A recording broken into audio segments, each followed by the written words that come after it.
Hi everybody. So I'm gonna give a little bit of time here because I did say 3 o'clock and it is 2:57. So Saturday, and introducing myself, Lupita Almaraz Aguilar. And so, hi Monica, how are you?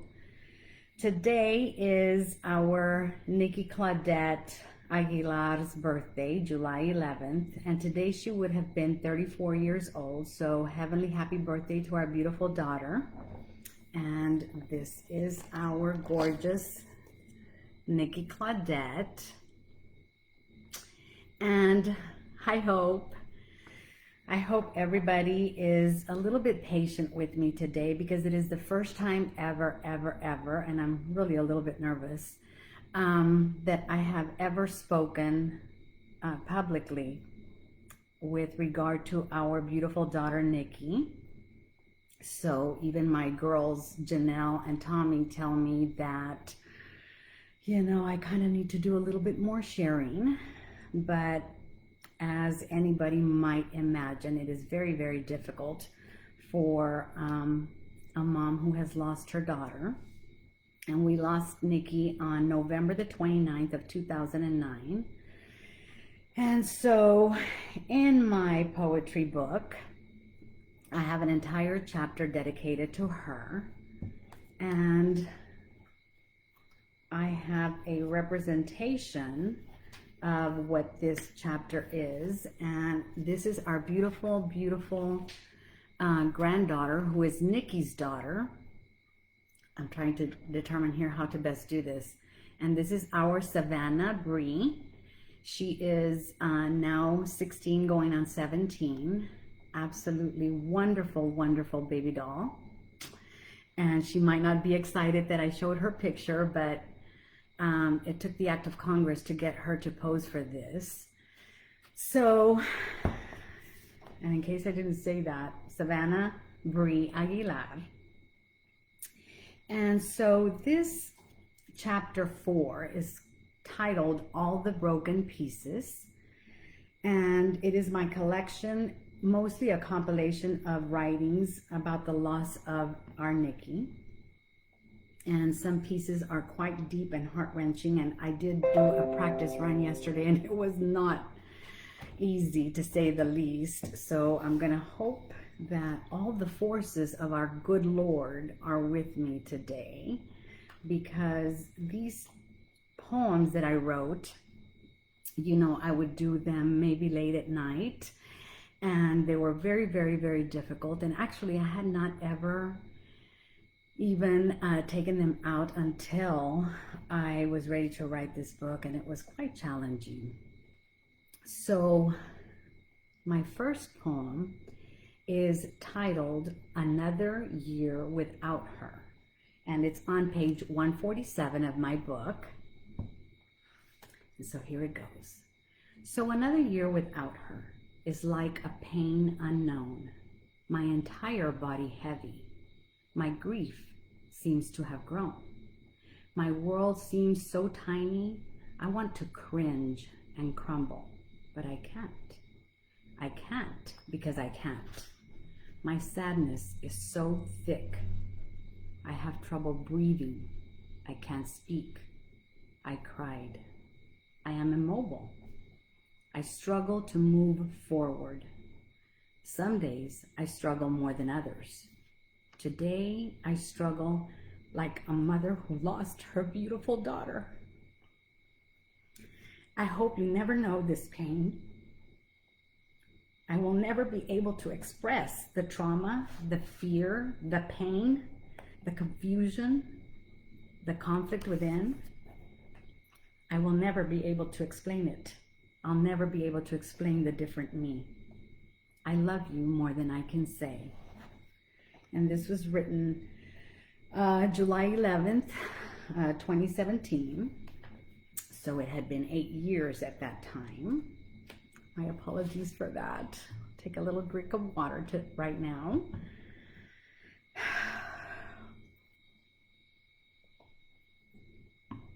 Well, that was a little bit tougher than I thought it would be.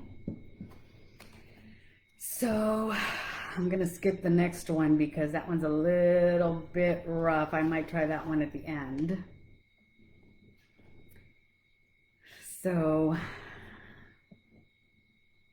this one is titled, I Cry Again. I cannot sleep again.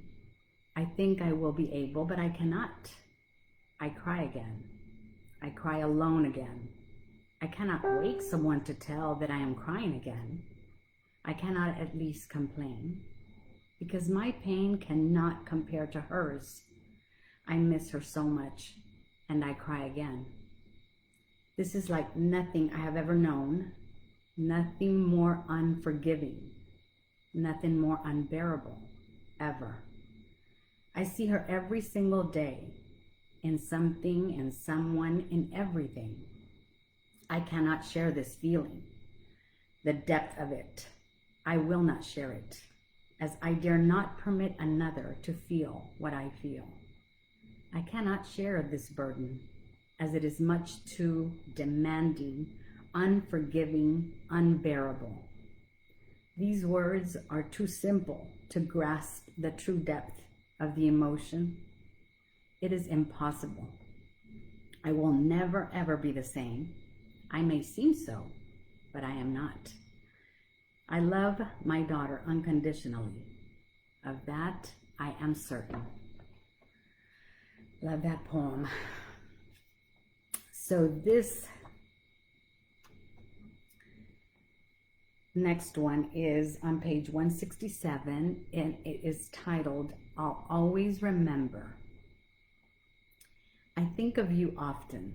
Imagine your smile, your kindness, your amazing style. The long hours you spent on your hair, because she did do that. Your shyness, your quirks, how much you cared, making everyone smile with you. The outbursts of your laughter, the warmth of your hands, the before and after. Nikki sure enjoyed being in front of that mirror, and she was just absolutely adorable. Spent hours and hours on her hair. We used to constantly be on her about that. But she sure did love to do her hair and makeup. So my last and final poem is titled Rewrite This Story. And this one, yes, it's quite challenging to recite, so I'm gonna try my best. And this one's on page 151. If she could rewrite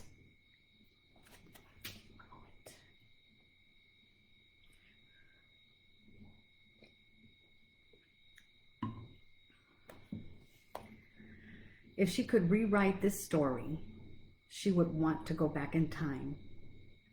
She might not have tried to dismiss what scared her about all the signs. She tried to do something different this time, seek out more help from another. She would carry her longer than usual. She'd do more than the previous mother.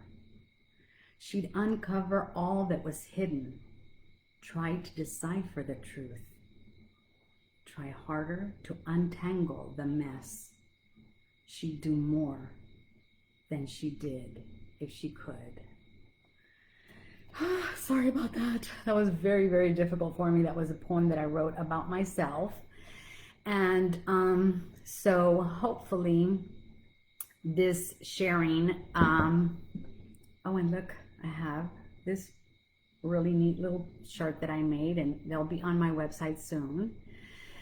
And of course, as you know, this chapter 4 is all about my Nikki, our Nikki. And I hope that everybody enjoyed today's reading. I know it is very, very difficult for some of you who have lost a child. And I'm sure those who have not, can empathize. So this was very, very, very difficult, but I think I am glad to have done this, as challenging as that was. And I hope that everyone takes a little bit of